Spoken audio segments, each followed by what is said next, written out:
Hello friends and welcome to our channel. तो friends, आज के इस वीडियो में हम डिस्कस करने वाले हैं सेमेस्टर 3 मेजर पेपर 4 हिस्ट्री के इंपॉर्टेंट क्वेश्चंस और ये है सेकंड वीडियो। अगर इसका फर्स्ट पार्ट आपने अगर नहीं देखा है तो जाकर देख लीजिए। आइए शुरू करते हैं।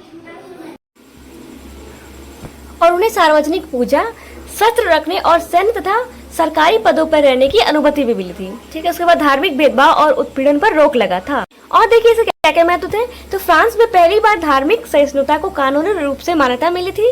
देश में स्थिरता और शांति आई थी।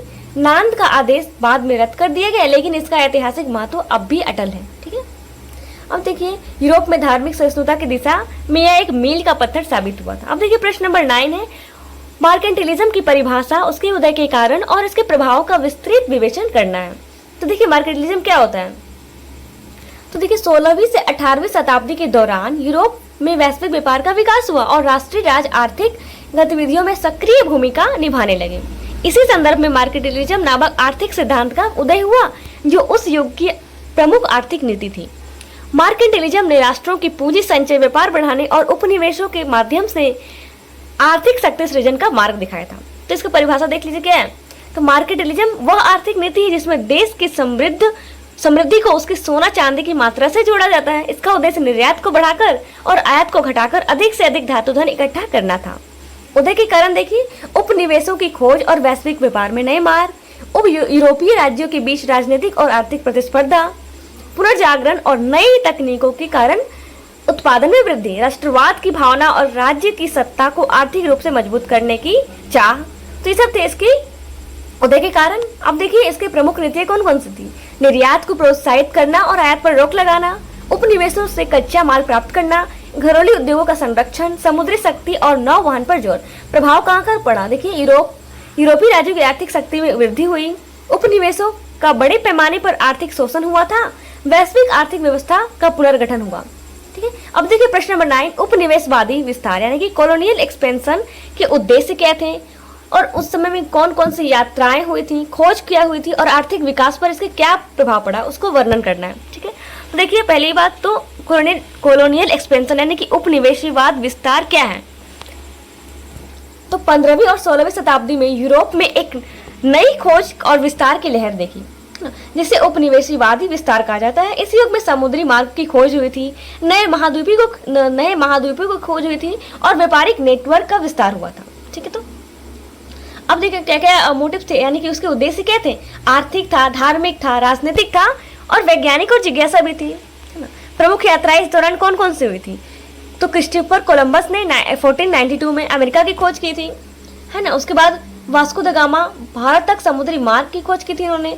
फिर फर्डिनेंड मैगेलन ने विश्व का पहला समुद्री चक्कर लगाया था और जॉन केबार्ट ने उत्तरी अमेरिका की खोज की थी। खोजें कौन कौन सी हुई थी इस दौरान।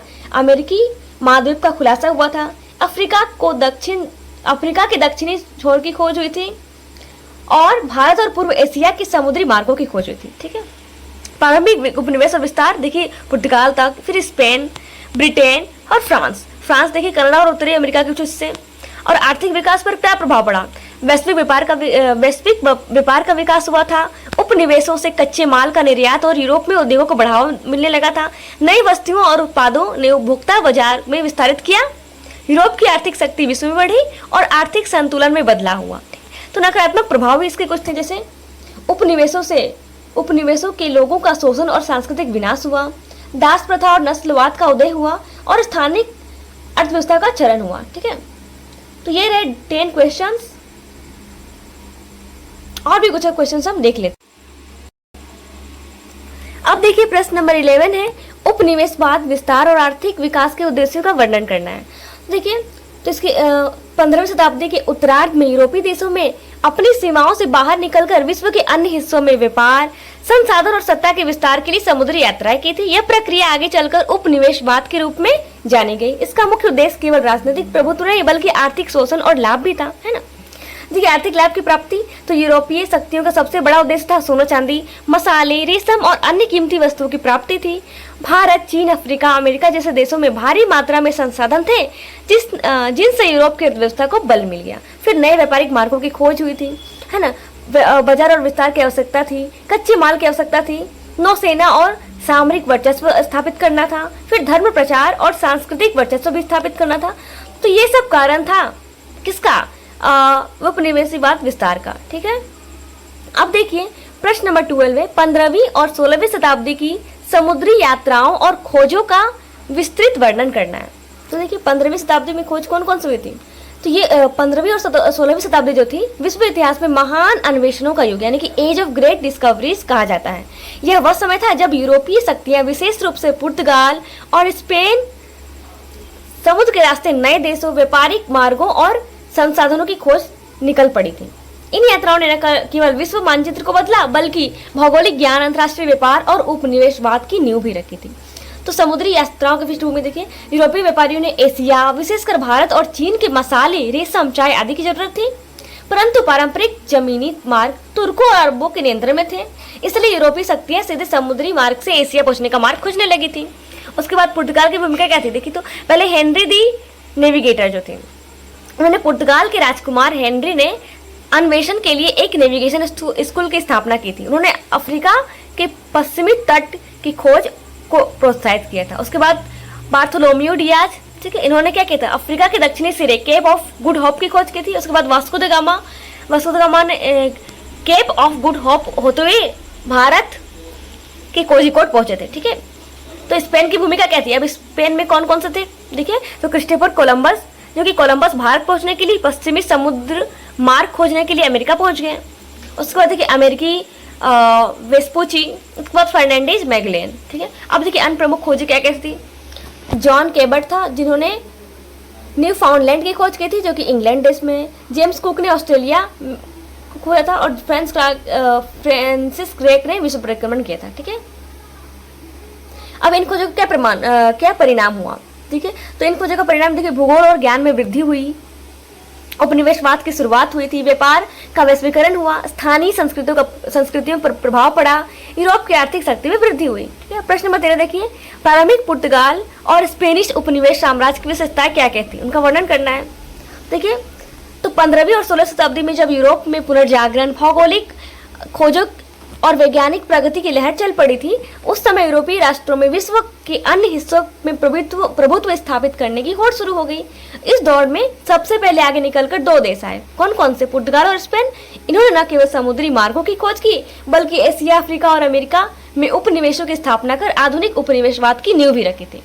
ठीक है, तो देखिए समुद्री खोजों की पृष्ठभूमि देखिए, तो पुर्तगाल के प्रिंस हेनरी नेविगेटर की प्रेरणा से नाविकों ने अफ्रीका के पश्चिमी तट की खोज की थी। वास्को द गामा ने भारत के लिए समुद्री मार्ग खोज की, कोलंबस ने अमेरिका की खोज की और ये खोज राजनीतिक सत्ता, व्यापारिक मुनाफा और धार्मिक प्रचार से प्रेरित थी। उसके बाद ट्रीटी ऑफ टॉर्डेलिसास 1494 में देखिए, पोप की मध्यस्थता से स्पेन और पुर्तगाल के बीच दुनिया को बांटा गया, है ना। उसके बाद देखिए पुर्तगाली साम्राज्य की विशेषता क्या कहती है, तो पुर्तगाल ने भारत में गोवा, दीव, दमन, कोचिन और अफ्रीका में मोजाम्बिक, एंजिला आदि में उपनिवेश बनाया। ब्राजील सबसे बड़ा उपनिवेश बना। पुर्तगाल का उद्देश्य मसालों, रेशम और सोने चांदी के व्यापार करना था। पुर्तगाली ने कई बंदरगाहों पर किले बनाकर व्यापारिक केंद्र स्थापित किए थे। फैक्ट्री सिस्टम यानी व्यापारिक एजेंटों द्वारा संचालन हुआ था। धार्मिक मिशनरियों की भूमिका बहुत सक्रिय थी। अब देखिए स्पेनिश साम्राज्य की क्या क्या विशेषताएं थी। देखिए, कोलंबस की खोज के बाद स्पेन ने अमेरिका के विशाल भूभाग पर नियंत्रण स्थापित किया। Peru, Mexico, Philippines, Cuba, Argentina, Chile आदि इसके अधीन आए। उसके बाद कॉन्क्विस्टाडोर, है ना, ये सब क्या कहते, और पिजारो ने अज़्टेक और इंका सभ्यताओं को नष्ट किया था। अमेरिका ने खनिजों जैसे कि सोना और चांदी का खनन के लिए जबरदस्त शोषण हुआ था। दास प्रथा का विस्तार हुआ था। अफ्रीका से गुलामों को अमेरिका ले जाया गया था। धार्मिक नीति देखिए, दोनों देशों ने कैथोलिक चर्च के माध्यम से अपने धर्म का प्रचार भी किया था। चर्च और मिशनरी संस्थाओं को बलपूर्वक धर्मांतर की घटनाएं आम थी, है ना, उस उपनिवेशों को मजबूत किया गया था। तो ये सी धार्मिक नीतियाँ। अब देखिए सांस्कृतिक प्रभाव क्या पड़ता है। भाषा, तो स्पेनिश और पुर्तगाली भाषाएं उपनिवेश में प्रमुख हो गई। वास्तुकला देखिए, चर्च, किले, भवन यूरोपीय शैली में बनाए गए थे। ठीक, अब देखिए आर्थिक शोषण, तो उपनिवेशों से यूरोप को कच्चा माल और धन भेजा गया था। स्थानीय जनसंख्या को मजदूरी में अत्यधिक शोषण हुआ था। स्थानीय जनता पर प्रभाव क्या क्या पड़ा, तो अमेरिका की मूल जनसंख्या, रेड इंडियन की संस्कृति लगभग नष्ट हो गई थी। भारत में गोवा जैसे क्षेत्र में यूरोपीय संस्कृति का धर्म का गहरा प्रभाव पड़ा और सामाजिक ढांचे में बदलाव हुआ, जाति व्यवस्था प्रभावित हुई थी। उत्तराधिकार प्रभाव है ना, आज भी ब्राजील और पुर्तगाल में और लैटिन अमेरिका में स्पेनिश भाषा बोली जाती है। ईसाई धर्म, यूरोपीय नाम संस्कृति और शिक्षा प्रणाली इन क्षेत्रों में आज भी प्रमुख है। तो ये सब प्रभाव पड़ा था। अब देखिए क्वेश्चन नंबर 14, भौगोलिक खोजों का यूरोपीय देशों पर क्या प्रभाव पड़ा। देखिए तो इसका आर्थिक प्रभाव क्या था, व्यापार में भारी वृद्धि हुई थी, व्यापारिक केंद्रों की स्थानांतरण हुआ था, पूंजीवाद का उदय हुआ था, बैंकिंग और बीमा का विकास हुआ था। राजनीतिक प्रभाव, तो राजनीतिक प्रभाव में नई उपनिवेशों की स्थापना हुई थी, सामरिक शक्ति में वृद्धि। फिर सामाजिक प्रभाव, जनसंख्या में वृद्धि और विस्थापन, धर्म प्रचार और ईसाईकरण हुआ था, गुलामी प्रथा का विस्तार हुआ था। सांस्कृतिक प्रभाव में देखिए यूरोपीय संस्कृति का विस्तार हुआ था। वैज्ञानिक और भौगोलिक प्रभाव में विश्व मानचित्र का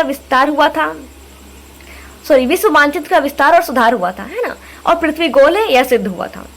और नाविक विज्ञान और तकनीकों का विकास भी हुआ था। तो लास्ट में निष्कर्ष लिख देंगे।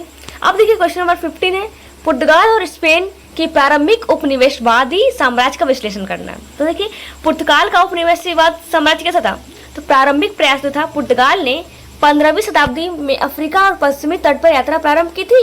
राजकुमार हेनरी द नेविगेटर ने नौसैनिक अभियानों को प्रोत्साहित किया। प्रमुख खोजे देखिए, बार्थोलोम्यू डियाज ने केप ऑफ गुड होप की खोज की थी।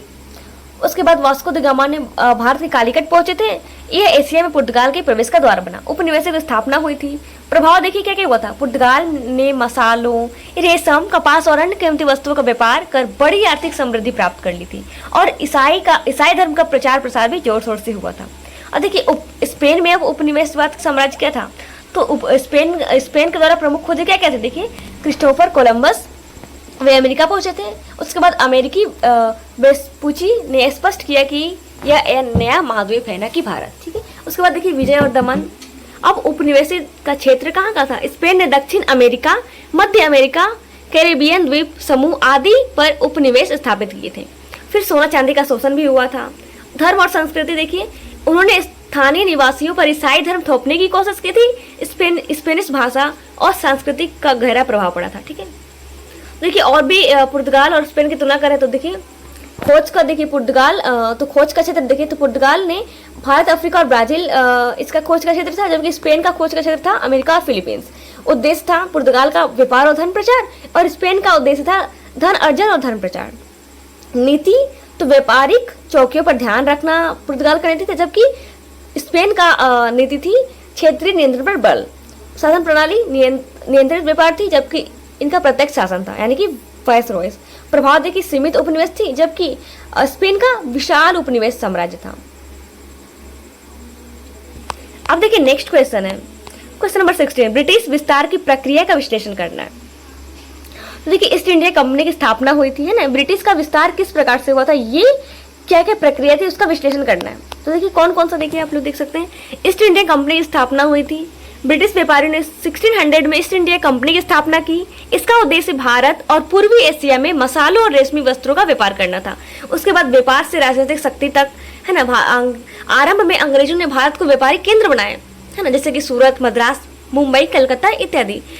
प्लासी और बक्सर के युद्धों के बाद ब्रिटिश कंपनी ने बंगाल और उड़ीसा पर नियंत्रण पा लिया, ठीक है, धीरे धीरे कब्जे कर लिए भारत पर, है ना। उसको देखिए भारत में ब्रिटिश विस्तार हुआ। राजनीतिक चालाकियां, सहयोगी राजा नवाब, सैन्य शक्ति और निजी सेना के बल पर अंग्रेजों ने एक कर पूरे भारत पर नियंत्रण किया। अमेरिका में भी विस्तार हुआ था। देखिए अमेरिका के तटीय क्षेत्रों में ब्रिटिश लोगों ने 13 उपनिवेश स्थापित किए थे। उसके बाद अफ्रीका में भी उपनिवेश बढ़ा था। समुद्री और नौसेना शक्ति, है ना, इंग्लैंड की सबसे बड़ी शक्ति उसकी नौसेना थी। अब देखिए सांस्कृतिक और धार्मिक प्रचार, है ना, अंग्रेजों ने अपने उपनिवेशों में अंग्रेजी भाषा, शिक्षा और धर्म फैलाया। इससे स्थानीय संस्कृतियों का वास यानी कि खत्म हुआ और नई उपनिवेशवादी संस्कृति का जन्म हुआ था। अब देखिए प्रश्न 17, भूमध्य सागर से अटलांटिक महासागर में आर्थिक शक्ति का स्थानांतरण जो हुआ था उसकी व्याख्या करना है, ठीक है। देखिए पूर्व का मार्ग बंद हो गया था, है ना। उसके बाद नई समुद्री खोजें हुई थी, नए व्यापार केंद्रों का विकास हुआ था, उपनिवेशों का लाभ हुआ था, उद्योग और पूंजीवादों का विकास, उसके बाद नौसैनिक शक्ति, ठीक है। अब देखिए प्रश्न नंबर 18 है, आधुनिक राष्ट्र राज्य प्रणाली के उदय के कारण, है ना, यानी कि आधुनिक राष्ट्र प्रणाली जो था उसके उदय का क्या कारण है? तो जो सामंती व्यवस्था का पतन जब हो गया था, है ना, मध्यकालीन युग में सत्ता सामंतों के हाथों में थी, कृषि आधारित अर्थव्यवस्था, बिखरी हुई सत्ता और आत्मनिर्भर इकाइयां थी, सॉरी। उसके बाद लेकिन शहरीकरण, व्यापार और पैसे के बढ़ते प्रभाव से सामंती व्यवस्था कमजोर होने लगी थी। उसके बाद देखिए व्यापार और शहरीकरण, धर्म और चर्च की सत्ता में गिरावट, मुद्रण कला का विकास, शासकों की नीति, युद्ध और संकट, पुनर्जागरण और मानववाद, तो ये सब था कारण, ठीक है, आधुनिक राष्ट्र राज्य प्रणाली का उदय का कारण। अब देखिए प्रश्न नंबर 19 है, आधुनिक राष्ट्र राज्य प्रणाली की प्रमुख विशेषताएं क्या कहती है ना? तो देखिए इसकी विशेषताएं निश्चित भौगोलिक सीमाएं, संप्रभुता, एक केंद्रीय सरकार होगी, है ना, राष्ट्र राज्य में एक मजबूत और केंद्रीकृत सरकार होती है जो पूरे राज्य पर अधिकार रखती है, स्थानीय सेना और नौकरशाही, समान कानून और कर प्रणाली, सबके लिए जो कानून होगा वह समान होगा, एक जैसा होगा, है ना, और नागरिक और राष्ट्रीय भावना होगी, सामान्य संस्कृति और भाषा, कानूनी ढांचा और संविधान, है ना, अंतर्राष्ट्रीय पहचान, ठीक है, तो ये सब है इसकी विशेषताएं। अब देखिए प्रश्न नंबर 20 है, फ्रांस में राष्ट्र राज्य के विकास की प्रक्रिया का विस्तार पूर्वक वर्णन करना है। देखिए प्रारंभिक सामंती व्यवस्था क्या थी? तो 10वीं से 13वीं शताब्दी तक फ्रांस में सामंती व्यवस्था थी। राजा नाम मात्र का प्रधान था, जबकि सत्ता स्थानीय सामंतों की चर्च के पास थी, ठीक है। परंतु धीरे धीरे राजाओं ने छोटे सामंतों को जीतकर एकीकृत शक्ति बनानी शुरू कर दी थी। उसके बाद विक कैपेट और कैपेटियन वंश, है ना, तो देखिए विक कैपेट और फ्रांस का राजा जो थे उन्होंने घोषित किया। उसके बाद कैपेटियन वंश की शुरुआत हुई। इस वंश के शासकों ने सत्ता को धीरे धीरे पेरिस के आसपास केंद्रित किया था। उसके बाद 100 वर्षों का युद्ध चला था, है ना, 100 ईयर वॉर्स, जो कि 1337 से 1453 तक चला था। फ्रांस और इंग्लैंड के बीच राज सिंहासन को लेकर संघर्ष हुआ था, ठीक है। तो 100 वर्ष का युद्ध किसके किसके बीच हुआ था? फ्रांस और इंग्लैंड के बीच, ठीक है। युद्ध ने राष्ट्रीय भावना को जन्म दिया था। धर्म युद्ध और चर्च की शक्ति में गिरावट आई थी। पुनर्जागरण और प्रशासनिक सुधार, धार्मिक युद्ध और एडिक्ट ऑफ नॉन्टेस, यानी कि एडिक्ट ऑफ नॉन्टेस जो कि 1598, ठीक है। तो फ्रांस में कैथोलिक और प्रोटेस्टेंट के बीच संघर्ष हुआ था। राजा हेनरी IV ने एडिक्ट ऑफ नॉन्टेस जारी कर धर्म सहिष्णुता स्थापित की, ठीक है। उसके बाद फ्रांसीसी क्रांति 1789 को देखने को मिली। नेपोलियन बोनापार्ट और साम्राज्य, ठीक है। तो नेपोलियन ने पूरे यूरोप में फ्रांसीसी राष्ट्रवाद और कानून व्यवस्था का प्रचार किया था। उसने एक मजबूत केंद्रीय शासक कोड नेपोलियन और सेना को विकसित किया था। अब देखिए लास्ट क्वेश्चन नंबर 21, इंग्लैंड में राष्ट्र राज्य कर की क्या क्या प्रक्रिया थी, है ना। तो देखिए प्रारंभिक राजनीतिक व्यवस्था और एंग्लो सैक्सन काल था, है ना। इंग्लैंड में पहले एंग्लो सैक्सन जनजाति शासन था जो विकेंद्रित था। फिर 1066 में नॉर्मन विजेता विलियम द कॉन्करर ने इंग्लैंड पर अधिकार किया और केंद्रीकरण की शुरुआत की। इसमें इनसे सामंती व्यवस्था को नियंत्रित करते हुए राजा की शक्ति को बढ़ावा मिला। जनगणना और भूमि सुधार हुआ था। संसद की स्थापना हुई थी। मैग्ना कार्टा, है ना, यानी कि राजा जॉन ने अधिक कर वसूलने शुरू किए, जिससे संतोष फैला। फिर 1215 में जमींदारों ने राजा मैग्ना कार्टा पर हस्ताक्षर कराए, जिसमें राजा की शक्तियों का सीमित किया गया, ठीक है। उसके बाद देखिए न्याय व्यवस्था का विकास हुआ, ट्यूडर वंश, है ना। उसके बाद औद्योगिक और वाणिज्यिक विकास हुआ।